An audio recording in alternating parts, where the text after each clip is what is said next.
ఉత్తరాంధ్ర సుజల స్రవంతి విశాఖపట్నం, విజయనగరం, శ్రీకాకుళం నీళ్లు కావాలి, గోదావరి నీళ్లు రావాలి, ఆ ప్రాంతం కూడా బాగుపడాలి, మా కరువు ప్రాంతానికి నీళ్లు కావాలని వెనకబడి కేబినెట్ మినిస్టర్గా దాన్ని శాంక్షన్ చేయించిన వ్యక్తి అయ్యన్న పాత్రుడు గారు. దానికి మనస్ఫూర్తిగా అభినందిస్తున్నాను. అందరికి కూడా కష్టాలు వస్తూ ఉంటాయి. ఆయన రాజకీయ జీవితంలో ఎప్పుడూ పడనటువంటి ఇబ్బందులు గత 5 సంవత్సరాలు పడ్డాడు. మామూలుగా కూడా కాదు. తన ఇంట్లోకి 100 మంది పోలీసులు పంపించారు, గోడలు పగలగొట్టారు, రాత్రిపూట భయంకరమైన వాతావరణాన్ని క్రియేట్ చేశారు. ఒక స్టేషన్లో కాదు, అనేక పోలీస్ స్టేషన్లో కేసులు పెట్టారు. రాత్రుల్లో దేశపోయి స్టేషన్ టు స్టేషన్ తిప్పారు. ఎక్కడా భయపడలా, ధైర్యంగా ఉన్నాడు. 23 కేసులు పెట్టారు. అందులో దగ్గర 10 కేసులు ఒక సిఐడిని పెట్టారు. అయితే రాజీలేని పోరాటం చేసి మనోనిబ్బరంతో ముందుకు పోయిన వ్యక్తి. కడాన మనందరం గుర్తుపెట్టుకోవాల్సింది 60 సంవత్సరాలు, 62, 63 సంవత్సరాలు ఉండే వ్యక్తి పైన అత్యాచారం కేసు కూడా పెట్టారు. ఇవన్నీ కాకుండా అంటే ఎలాంటి పాలకులు ఉన్నారు, ఎలాంటి జరుగుతాయి అనేదానికి ఒక ఉదాహరణ ఇవన్నీ జరిగాయి. అయితే ఒక్క విషయం ఉండే సభ్యులందరికీ విజ్ఞప్తి చేస్తున్నాను. ప్రతి ఒక్క నాయకుల్లో కూడా ఒక స్ఫూర్తిదాయకమైన సంఘటనలు ఉంటాయి. అందుకే ఇన్నిసార్లు గెలుస్తారు. అలాంటి మన అయ్యన్న పాత్రుడు గారిలో ఉండే మంచి పాజిటివ్ పాయింట్స్ అన్ని కూడా మీరు కూడా ఆలోచించుకోవాల్సిన అవసరం ఉంది. ఒక వ్యక్తి చట్టసభకు రావడం ఒక అరుదైన గౌరవం. ఇది ఒక అవకాశం. కొన్ని లక్షల మందిలో ఆ అవకాశం మనకు వస్తుంది. ఆ అవకాశంతోనే మనం అందరం ఇక్కడికి వచ్చాం. అయితే మనం అందరం గుర్తుపెట్టుకోవాల్సింది, మనల్ని ఎంపిక చేసిన ప్రజలకి ఏం చేయాలి, తాత్కాలికంగా ఏం చేయాలి, ఒక టైం బౌండ్ ప్రోగ్రాంలో ఏం చేయగలుగుతాం, దీర్ఘకాలంలో ఏం చేయగలుగుతామో మనం అందరం ఆలోచించుకుని అలాంటి సమస్యల్ని పరిష్కారం చేయాల్సిన బాధ్యత మనందరి పైన ఉంది. అంతేకాకుండా ఈరోజు ఎక్కుండే ఎమ్మెల్యేలందరినీ కోరుతున్నాం, మనందరి పైన ఒక పవిత్రమైన ఉన్నతమైన బాధ్యతని తెలుసుకొని నడవాల్సిన అవసరం ఉంది. చట్టసభల్లో సభ్యుల ప్రవర్తన, వ్యాఖ్యలు, చర్చలు, మనం ఏదో ఇక్కడ అపోజిషన్ ఉంటే అపోజిషన్కే జవాబుదారితనం, వాళ్ళ మీద మాట్లాడాలనే ఆలోచన కాకుండా మనం మాట్లాడే విషయాలు రాష్ట్రం మొత్తం ప్రజలంతా వాచ్ చేస్తూ ఉంటారు. మీ నియోజకవర్గంలో ఉండే ప్రజానీకం వాచ్ చేస్తారు, రాష్ట్రమంతా వాచ్ చేస్తారు. ఒక సభ్యుడిగా మీరు సమర్థవంతంగా పనిచేస్తే ఎక్కడ లేని గౌరవం వస్తుంది. దానికి మనందరం కృషి చేయాల్సిన అవసరం ఉంది. అయితే ఓసారి బాధేస్తుంది, గడిచిన 5 సంవత్సరాలు శాసనసభ అంటే చాలా భిన్నంగా నడిచింది. ఎంతో పవిత్రమైన శాసనసభను గత ప్రభుత్వం ఒక వికృతమైన పోకడలు, నీచ రాజకీయాలు, వ్యక్తిత్వ హననానికి ఒక వేదికగా చేశారు. ఇదే అసెంబ్లీలో దూషణలు, బూతులు, వెక్కిరింతలు, కక్ష సాధింపులు, మైకు లేకుండా పోవడం ఒకటి కాదు, చాలా సమస్యలు వచ్చాయి. అదే సమయంలో ఫస్ట్ టైం వచ్చిన ఎమ్మెల్యే బాధ్యతారాహిత్యంగా 6-7 సార్లు గెలిచిన ఎమ్మెల్యేని వెక్కిరించడం, బూతులు తిట్టడం, చాలా వల్గర్గా ప్రవర్తించే పరిస్థితికి వచ్చారు. ఆ రోజు ప్రభుత్వం యొక్క వైఫల్యాల్ని క్వశ్చన్ చేస్తే వాళ్ళపైన సభలోనే దాడి చేయడం, నీచంగా మాట్లాడడం, వాళ్ళ మనోభావాలు దెబ్బతీయడం, ఇవన్నీ చేసే పరిస్థితికి వచ్చారు. ఇక్కడుండే నాయకులు నేను చూశాను. ఆ రోజు తెలుగుదేశం పార్టీ 23 మంది గెలిచాం. జనసేన లేరు, బీజేపీ లేరు. కానీ ఆ 23 మందిని గెలిచినాక ఇదే అసెంబ్లీకి వస్తే వాళ్ళు ప్రవర్తించిన తీరు మీరు చూస్తే చాలా బాధాకరంగా ఆ రోజు పనిచేసే పరిస్థితికి వచ్చారు. ఆ రోజు ఒక్క విషయం మీరు చూస్తే, నేను కూడా ఇదే హౌస్లో చాలా బాధపడిన సందర్భం రోజు ఉంది. మెంబర్స్ అందరం ఉన్నాం. నన్ను గురించి, నా కుటుంబాన్ని గురించి ఇష్టానుసారంగా మాట్లాడితే కనీసం యాక్షన్ తీసుకోవడానికి నాకు మైక్ ఇవ్వమని అడిగాను. మేము నిరసన తెలియజేసి ఎడతామని మైక్ అడిగితే మైక్ ఇవ్వలేదు. ఇవ్వకుండా మీరు చూస్తే మామూలు సంఘటన కాదు. ఆ రోజు నేను ఒక మాట చెప్పాను, ఇది గౌరవ సభ కాదు, మీరు నాకు మైక్ కూడా ఇవ్వడం లేదు, మైక్ ఇవ్వకపోయినా నేను స్టేట్మెంట్ ఇవ్వాలి కాబట్టి ఇచ్చేడతారు రికార్డు కోసం అని చెప్పి గట్టిగా లేచి ఇదే సీట్లో కూర్చొని ఆ రోజు నేను చెప్పింది అదే వర్డ్స్ మీకు రిపీట్ చేస్తున్నాను. నేను స్టేట్మెంట్ ఇవ్వాలనుకున్నాను, మీరు మైక్ ఇవ్వకుండా చేశారు. అయినా నాకు బాధ లేదు. మళ్ళీ చెప్తున్నా, ముఖ్యమంత్రిగానే ఈ హౌస్కు వస్తాను తప్ప అదర్వైజ్ అవసరం లేదు. ఇది ఒక గౌరవ సభ కాదు. ఇలాంటి గౌరవ సభలో నేనుండనని మరొక్కసారి చెప్తూ మీకు నమస్కారం. ప్రజలకు విజ్ఞప్తి చేస్తున్నా, నా అవమానం మీరు అందరూ అర్థం చేసుకొని నిండు మనసుతో ఆశీర్వదించాలని కోరుతూ ఈ సభ నుంచి వాకౌట్ చేస్తున్నానని చెప్పి వాకౌట్ చేసి బయట ప్రెస్ కాన్ఫరెన్స్ పెట్టాను. ఎందుకు ఈ విషయం చెప్తున్నానంటే, నా జీవితంలో ఇది 9వసారి నేను ఎమ్మెల్యే. ఈ రాష్ట్రంలో తెలుగు జాతిలో నాకు వచ్చిన అవకాశాలు ఏ నాయకుడికి రాలేదు. 14 సంవత్సరాలు ముఖ్యమంత్రిగా పనిచేశాను. ఇప్పుడు మళ్ళీ ముఖ్యమంత్రి అయ్యాను. 15 సంవత్సరాల పొజిషన్ పార్టీ లీడర్గా పనిచేశాను. కానీ తిరుపతిలో నా పైన దాడి జరిగింది. 24 క్లేమోర్ మైన్స్ నా మీద బ్లాస్ట్ చేశారు. ఆ రోజు కూడా నా కళ్ళలో నీళ్ళు రాలేదు. మొట్టమొదటిసారిగా ఎలాంటి సంబంధం లేని నా సతీమణి పైన ఆరోపణలు చేశారు. ఆ ఒక్కరిపైన కాదు, ఈ రాష్ట్రంలో ఆడపడుతులందరిపైన, గౌరవంగా బ్రతికే ఆడబిడ్డలందరినీ అవమానం చేయడం, సోషల్ మీడియాలో పెట్టడం, క్యారెక్టర్ అసాసినేషన్ చేయడం, ఇలాంటి చాలా సంఘటనలు జరిగాయి. దానికి పరాకాష్ఠగా ఆ రోజు శాసనసభ్యులు కానీ, కొంతమంది అయితే భవానీ శాసన సభలో సభ్యురాలుగా ఉండి ఎన్నో పోస్టింగ్స్ పెట్టే పరిస్థితికి వచ్చారు.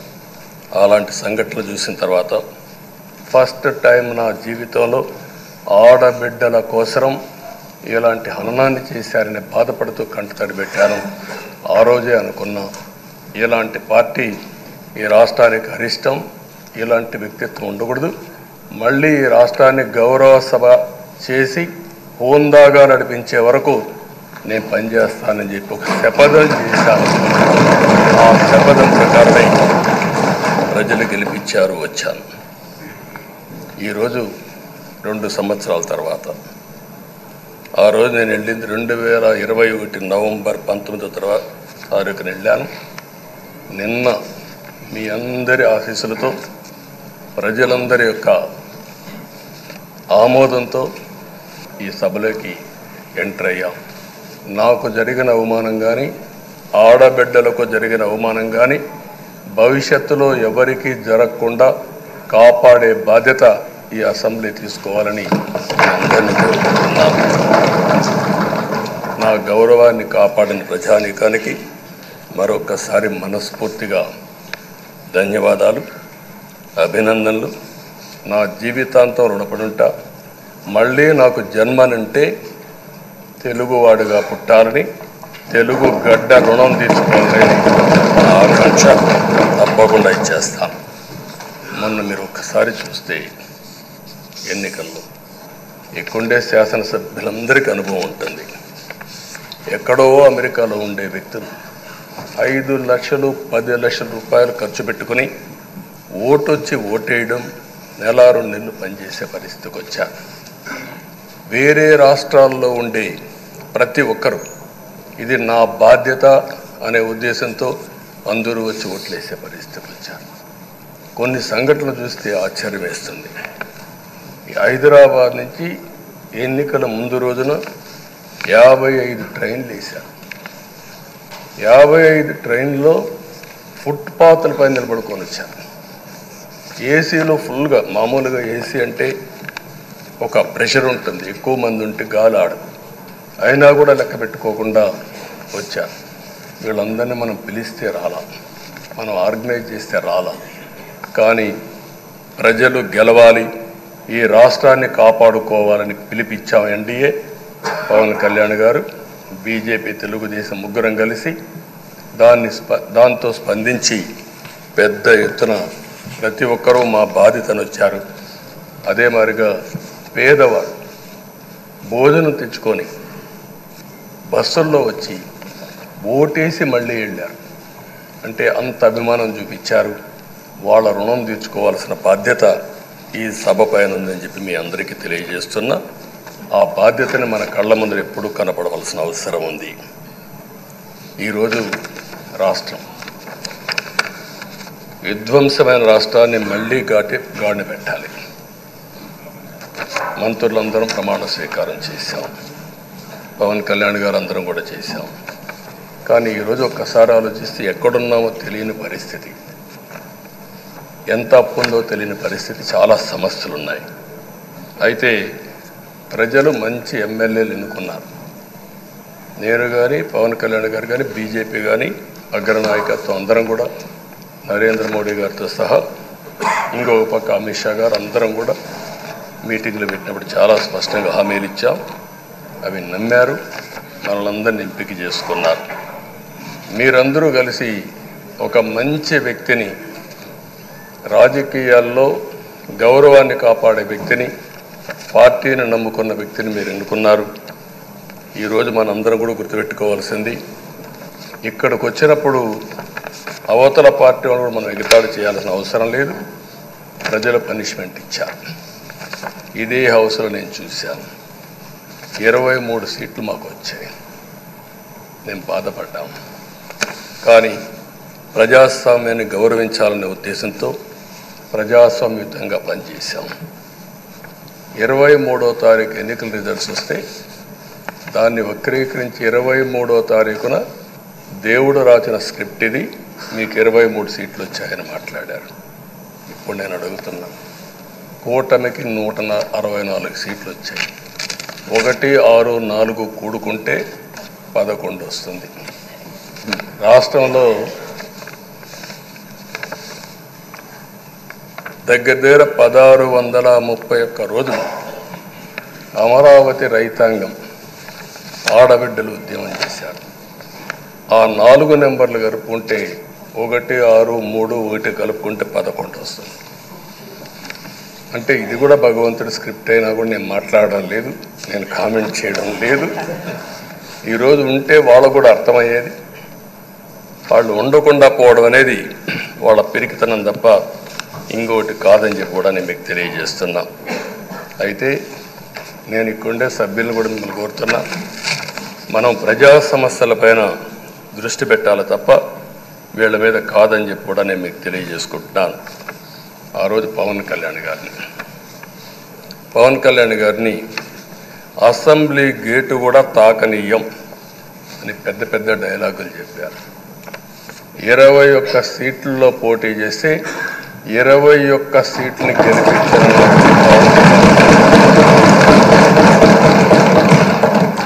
వైనాట్ 175 అని చెప్పి 11 కూడా తెచ్చుకోలేని నాయకత్వం. అంటే ఏ విధంగా మాట్లాడారు అనేదానికి ఇది ఒక ఉదాహరణ. ఆ రోజు పవన్ కళ్యాణ్ గారు చాలాసార్లు, నేను కూడా నాను, బయట చాలామంది అభినందించారు. ఎక్కడ తగ్గాలో తగ్గడం, ఎక్కడ గెలవాలనో గెలవడం నేర్చిన వ్యక్తి పవన్ కళ్యాణ్ గారు. ఈరోజు మనందరం కూడా గుర్తుపెట్టుకోవాల్సింది, రాజకీయాల్లో సుదీర్ఘమైన రాజకీయాల్లో ఉన్నాం. మొత్తం కలిసి 16వ సభ. మీ అందరికంటే సీనియర్ మోస్ట్ నేను. 8 + 1 9వసారి, అంటే 16 సభల్లో 16వ సభ 9 సభల్లో ఉన్నాను. అంటే అన్ని సభలను చూశాను. నా జీవితంలో ఎప్పుడూ చూడని సభ మొన్న జరిగిన సభ, 15వ శాసనసభ. కానీ ఇప్పుడు నేను కోరుకునేది మీ దగ్గర నుంచి, అది ఒక చెడు సభ కింద, ఒక కౌరవ సభ కింద మనం భావించాం. కానీ అత్యున్నతమైన సభగా 16వ శాసనసభని నిర్వహించే బాధ్యత మనందరిపైన ఉంది. గౌరవప్రదంగా నిర్వహించాలి. అదే సమయంలో ఇక్కడుండే ప్రతిపక్షాన్ని దృష్టిలో పెట్టుకొని కాదు, 24 గంటలు మనం ప్రజలతో ఉండాలి. ప్రజాప్రభుత్వంగా ప్రజలకు జవాబుదారితనంగా ఉండాల్సిందిగా నేను మిమ్మల్ని అందరినీ కోరుకుంటున్నాను. ఈరోజు మనందరికీ అధికారం ఇవ్వడం కాదు, అతి ముఖ్యమైన బాధ్యత ఇచ్చారు. ఈ రాష్ట్రాన్ని మళ్ళీ ఘాటున పెట్టమని మనతో మాట్లాడారు, మనకు చెప్పారు. ఎప్పుడు కూడా నేను ఒకటే భావిస్తాను, ప్రజా జీవితాలను మార్చే శక్తి ప్రభుత్వ విధానాలకు ఉంటుంది. ఆ ప్రభుత్వ విధానాలకు రూపకల్పన చేసే సభ ఈ చట్టసభ. ఈ విషయం ప్రతి ఒక్కరూ గుర్తుపెట్టుకోవాల్సిన అవసరం ఉంది. ఈరోజు మనం చేసే పని ఈరోజు ప్రజల భవిష్యత్తే కాకుండా భావితరాల భవిష్యత్తు కూడా నిర్ణయిస్తుంది. ఈరోజు భారతదేశం 91లో ఆర్థిక సంస్కరణలు వచ్చాయి. ఒక తెలుగు బిడ్డ పివి నరసింహరావు గారు ఆర్థిక సంస్కరణలు ప్రవేశపెట్టారు. ఈరోజు భారతదేశం ముందు చాలా వరకు అభివృద్ధి అయ్యే పరిస్థితి వచ్చింది. ఆయన ప్రవేశపెట్టిన ఆర్థిక సంస్కరణను నేను ఆదర్శంగా తీసుకొని ఆ రోజు ఉమ్మడి ఆంధ్రప్రదేశ్లో అనేక పాలసీలు తీసుకొచ్చాం, సంస్కరణలు తీసుకొచ్చాం. ఐటీ, విద్య, పాలనా రంగం, ఇన్ఫ్రాస్ట్రక్చర్, ఇవన్నీ మనం తీసుకొచ్చాం. ఎన్నో డికేడ్స్ కాదు, 25 సంవత్సరాల్లో దాని యొక్క ప్రభావం మనం అందరి ముందు కనపడుస్తుంది. ఈరోజు హైదరాబాద్ నగరం వన్ ఆఫ్ ది బెస్ట్ సిటీగా ఉందంటే 25 ఏళ్లకు మనకు తీసుకున్న నిర్ణయాలే కారణం.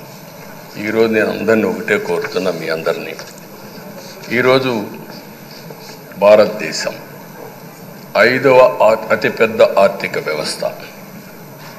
ఇంకొక 4-5 సంవత్సరాల్లో ఎన్డీఏ ఆధ్వర్యంలో 3వ అతిపెద్ద ఆర్థిక వ్యవస్థగా తయారవుతుంది. 2047 వికసిత్ భారత్ ఎన్డీఏ నరేంద్ర మోడీ గారి కల అయితే, వికసిత్ ఆంధ్రప్రదేశ్ మనందరి కల కావాల్సిన అవసరం ఉంది. నాకు ఏమాత్రం అనుమానం లేదు, భారతదేశం ప్రపంచంలో అగ్రస్థానానికి వెళ్తాం. నెంబర్ 1 కానీ నెంబర్ 2 కానీ ఉంటాం. అదే సమయంలో మనందరి ఆశయం, మనం చేసే చట్టాలన్నీ కూడా తెలుగువారు ప్రపంచంలోని నెంబర్ 1గా ఉండాలని, ఆంధ్రప్రదేశ్ని జీరో పావర్టీ స్టేట్గా తయారు చేసి ఆర్థిక అసమానతలు తగ్గించే విధానానికి ఈ సభ శ్రీకారం చుట్టాలని కోరుకుంటూ, దానికి అయ్యన్న పాత్రుడు గారి అధ్యక్షతన మనం ముందుకు పోవాలని చెప్పి మనస్ఫూర్తిగా కోరుకుంటున్నాను. ఇంకొక పక్క ఈరోజు మీరందరూ కూడా గుర్తుపెట్టుకోవాల్సింది, ఈ సభలో దూషణలు, వెకిలి చేష్టలు అవి కాకుండా ఉందాతనంతో ప్రతి ఒక్కరూ కూడా ముందుకు పోయే విధంగా కార్యక్రమాన్ని తీసుకుపోవాల్సిందిగా నేను కోరుతున్నాను. 16 సభలు మనం చూసాం. ఈ 16 సభలు మీరు చూస్తే ఆంధ్రప్రదేశ్ శాసనసభ హేమీలు వచ్చారు.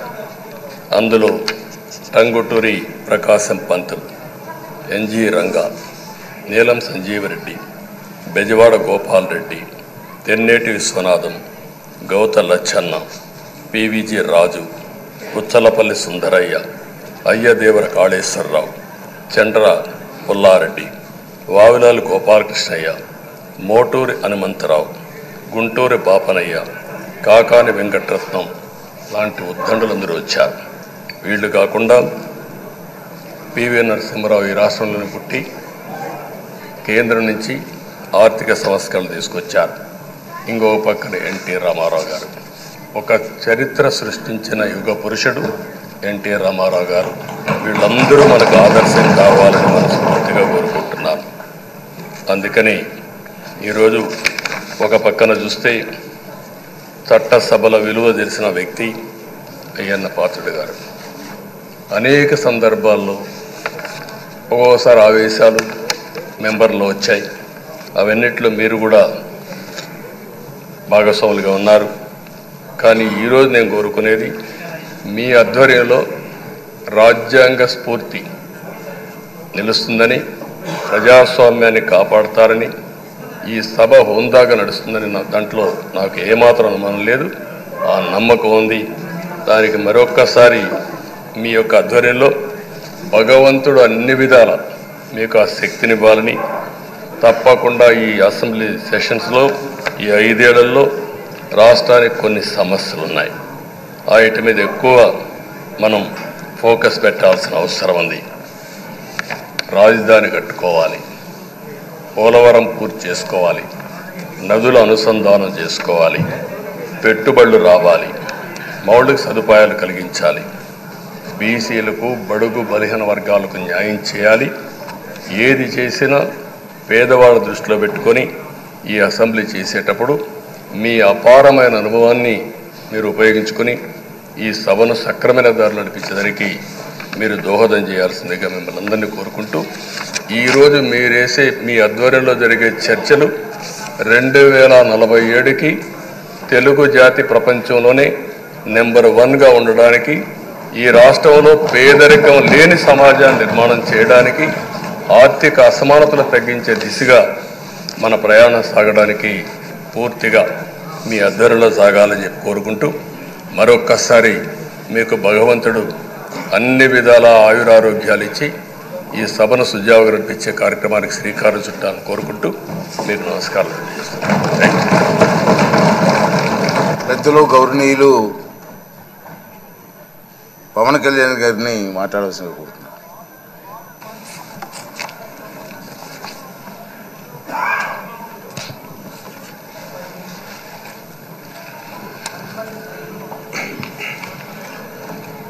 పదహారవ శాసనసభకి ఏకగ్రీవంగా ఎన్నికైన సభాపతి శ్రీ చింతకాయల అయ్యన్న పాత్రుడు గారికి హృదయపూర్వక నమస్కారాలు, మీ శుభాకాంక్షలు. ఇది నేను మొదటిసారి అసెంబ్లీలోకి అడుగు పెట్టడం. ఇలాంటి సుదీర్ఘ రాజకీయ అనుభవం ఉన్న